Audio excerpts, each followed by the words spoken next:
In the spirit of the new year, let's unbox something. Now, a long time ago, there was a movie called Blade Runner. And then not that long ago, there was another movie called Blade Runner, but this time it was Blade Runner 2049. And both movies managed to raise questions of survival, not unlike this box. I was wondering, would the box survive? You might be wondering, how big is the box? Well, not quite big enough to put any of those dogs in. But, you know. Anyway, let's open up the box and see how the movie Blade Runner is translated into physical products. Now, I have online seen over the last few months a variety of complaints, let's say, about not getting a lot of information from Free League or products being delivered slowly or, this sort of thing. And while that's pretty normal for the internet, it did make me curious because I've never had a problem, and I think I live far enough away in an unusual enough location, that being South Korea, that if anyone should have problems, it should be me. So, I didn't back Blade Runner. I was pretty confident that it would meet its funding targets, and so I waited to do an order. I was trying being the operative word, trying to stick with digital-only products for 2023, and, well, I've already failed. So I ended up going for the first, or the primary bundle. This is the Rep Detect or Rep Det bundle, which includes the core rules, the screen, and the starter set. Now, I don't think I'm going to get a lot of use out of the starter set. Personally, it may be something that I wind up giving away later on. It's hard to say.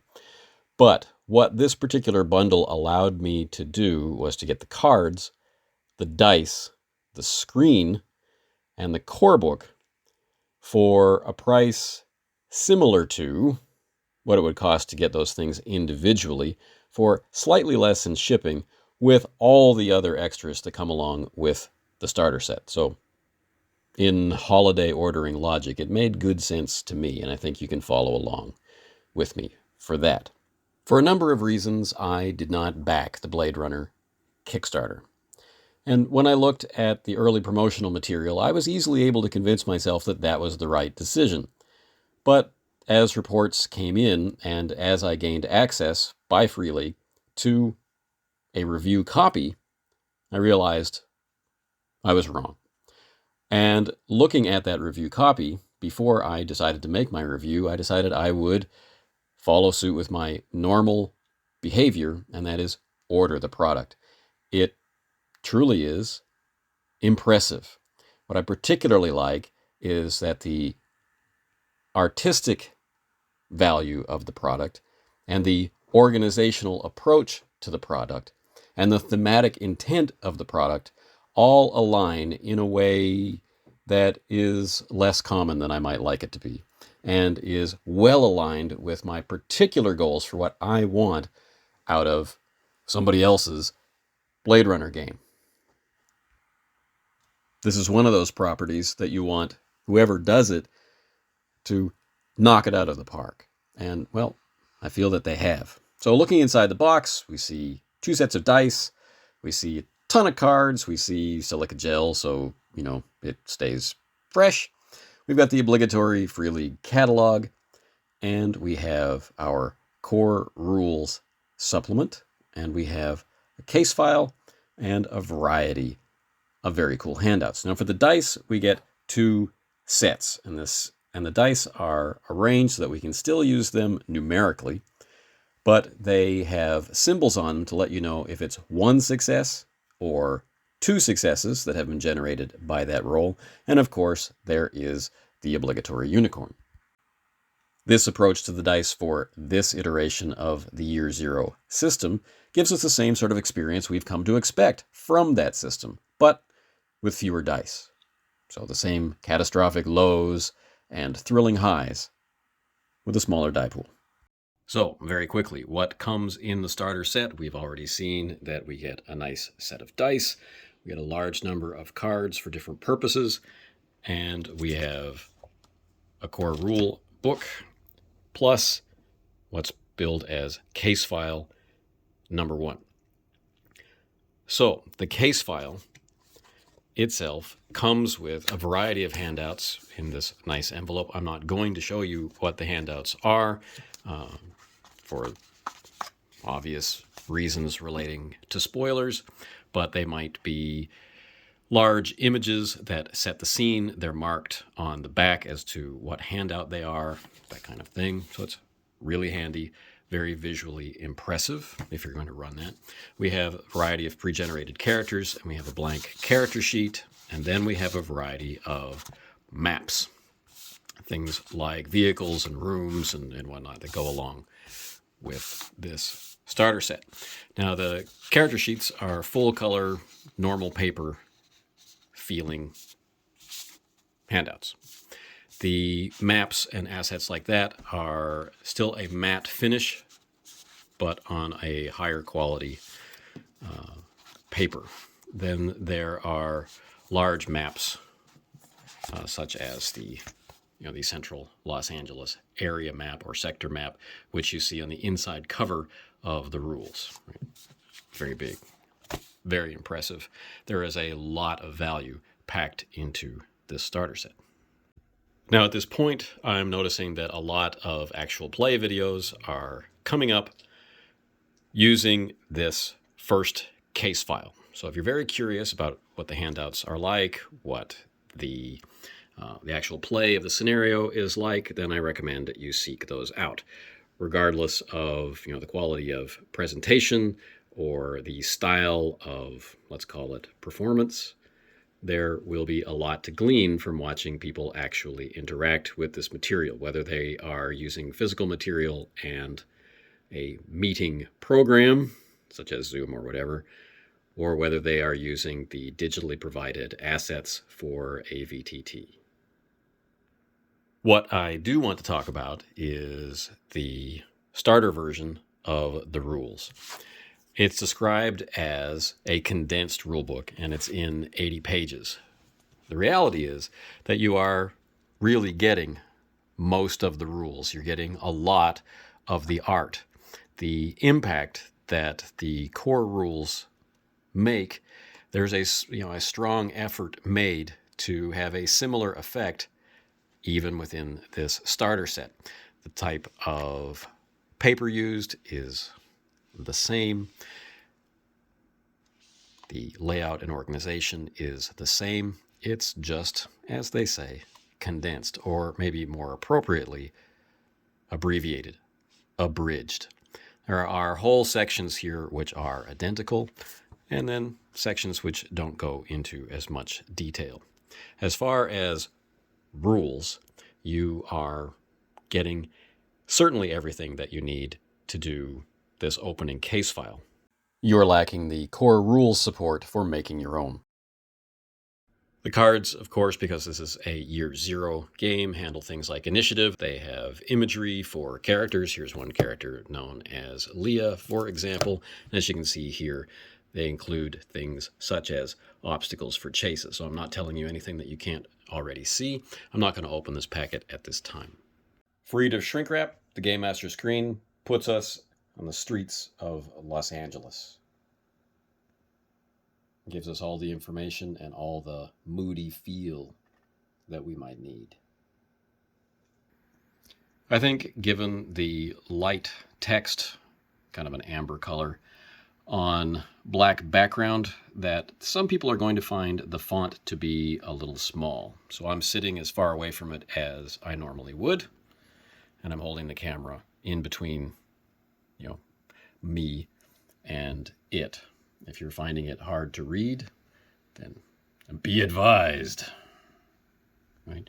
Zooming in a little bit, we have one section of things that people are describing as difficult. They're saying, hey, the 4 steps of dice are being broken down into 4 letter grades. There's A, B, C, or D, and that's just too hard to handle. Your mileage may vary on that point. One of the things that the Year 0 games do very well is reduce the amount of game speak that is necessary to use in play. We're going to hear us talk about this again and again in the various reviews of the games that we cover. It's much easier in this game to talk about what your character is doing without then having to qualify it with some kind of game term in order to trigger some kind of in-game effect, because the game term is something that someone would actually think or say. So it helps you stay connected to the character's point of view, the character's experience, even during parts of play where you are resolving things. And so to give something like a skill a letter grade, or give something like an attribute a letter grade, which fits directly into the setting material where we see the replicants graded in exactly the same way, this enables us to not talk about what die type we're using. We can go to the descriptor. We can talk about or reference the quality or level of something in terms that these characters might actually conceive of themselves as being graded on. The screen itself has the sorts of things that you'll be dealing with a lot. I might not have put things in these exact places. I find that these two columns are in a convenient place. These are things that I'm going to memorize after a few sessions of play, and so it's fine that they're over here. It's easy for me to find when I don't know what they are, and they're easy for me to ignore once I do. Putting stress right in the middle, again, this is something that is going to be accessed a lot, and so is going to be something that is memorized. But similarly, the combat information, such as the critical injuries, is going to be the same way. So are we wanting to put combat front and center, or are we wanting to put stress front and center? You know, that's just one of those decisions, isn't it? Now, if you are hoping to get the Game Master's screen, or the Game Runner's screen, into the box of the starter set, unfortunately, it doesn't fit. I think probably more than a few people out there are going to try to jam it in there, and they will wind up splitting the seams of the box. So, give it up. But you will probably be able to get additional case files in the starter set box, and that will be okay. Well, that brings us to the end of this unboxing video for Bladerunner, the role-playing game. I think one of the things that drew me really strongly to it was, of course, these fantastic dice. But if you are the sort to enjoy a good introductory adventure, I do not think you will be disappointed by the kind of luxurious treatment that this initial case file 1, has been given in the starter set. And I don't think you'll be disappointed with the quality or amount of rule support provided by the rules booklet in the starter set. If you play it and enjoy the game, then I think you won't begrudge upgrading to the core rules beyond that, so that you can develop your own scenarios with the tremendous support given in that book for that. Don't get me wrong, the core rules are significantly bigger, meatier than those provided in the starter set. But the starter set isn't just barely enough to survive that one case file. The core rules run 240 pages. It has the map of Los Angeles on the inner covers, front and back, and are just packed with examples and direct to the point information to play the game. And it really feels like this is targeted toward people who are coming to role-playing from an interest in Bladerunner. It's clear in its explanations. It's direct in its communication from the author to the reader. And it doesn't waste a lot of time. And we get a clear idea of when it's set, what it's for, and how we are supposed to do this thing. I might not agree with every explanation of what it's for, and I might not appreciate every turn of phrase or every direct movie reference and that sort of thing. But as an entire product, I am really impressed by how it does what it does. And I think it stands up as a real example for people who are curious about how to put together a role-playing game well. This might be one that they should look at. All right, that's it for the unboxing. If you'd like to know more, there's a subsequent video as an overview of the game itself. You can find it and many other similar videos in the Under the Hood playlist on this channel.